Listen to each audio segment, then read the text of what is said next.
Welcome back to another technical deep dive here in the debug zone.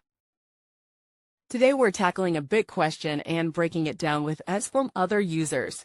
Hopefully this clears up some misconceptions and helps you get the answer you need. So buckle up, stay a little curious, and let's jump right in.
And that's a wrap.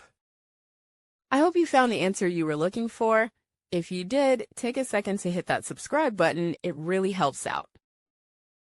And let me know in the comments which solution worked best for you. See you next time in the debug zone.